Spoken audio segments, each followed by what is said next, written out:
Hi, my name is Amin Montazeri and I'm 23 years old, and for the past decade I've been a musician.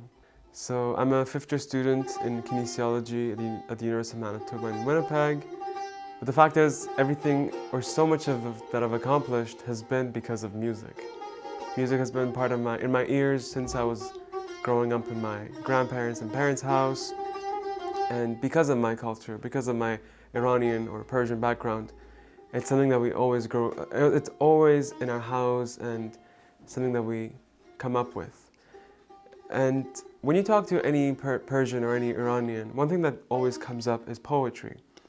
And it is within that poetry that it also ties to music. So when I was 13, I heard a song by a famous Iranian musician and singer called Shahram Nazeri. And it was he was singing one of Rumi's poems. And after that incident, or whatever it was, I couldn't stop listening. I couldn't stop remembering the tunes, the melodies, and which is why I picked up the daf. So I played the daf for a year, and percussion just gave me a sense of tempo, rhythm in music, and how to maintain harmony when playing with others. The next year, I heard the tune of the Tar by Muhammad Reza Lutfi.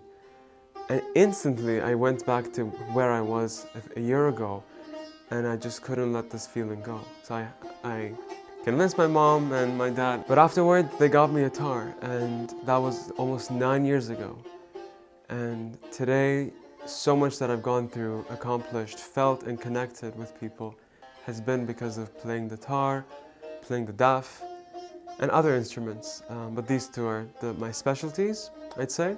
Music has become a bridge of self-expression where words and language fails for me, but also it's become a gateway into meeting other cultures, whether it's Iranian musicians, performing with people from Latin America. Recently worked with some of my best friends, great friends, that are Sikh musicians. So it always exposed me to different cultures. And for me, I never really grew up in Iran for a very long time. So music was how I connected to poetry, how I connected to even nostalgia about Iran, or everything that was concerning the homeland which I was away from. Music was a way to reclaim that identity. And I'd like to tell you about these instruments. So the daf, this is synthetic material, but authentically, it would be fish or goat skin, and the inside of it is composed of all these different chains. And it is the shaking of these chains and how we shake it that creates all these different noises or sounds. So to just show you, you always want to bring your hands like at a 3 and 6 o'clock kind of thing. So this is how it would be.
So this is the daf,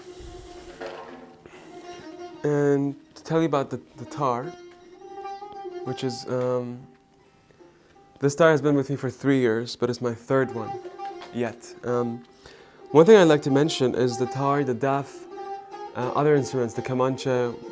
These are indigenous to Iran, but not just Iran specifically, but that region. So if you go to Turkey, Azerbaijan, Armenia, we all have different variations. It might look different, but at the base of it, it will be the same sort of structure of an instrument. And the tar, beautiful instrument. The wood is mulberry, and sometimes even pine trees, but primarily mulberry. Now this one, the skin here is lamb skin. It's not very animal friendly, but I apologize. And then the strings are copper, 6 strings, and all these different, and 28 to 25 frets. Now the thing is, in Iran, music theory is primarily taught with the Italian system of do, re, mi, fa, sol, la, si, do. So when I came here and started playing with musicians that learned like with the different alphabet, I'd say, it was very interesting because where I grew up and learned was very close, very structured. Now one thing I'd like to mention is that Persian music is very based on improvisation, and what I'm play for you is also based on what I've learned and put together within the style of improv. So.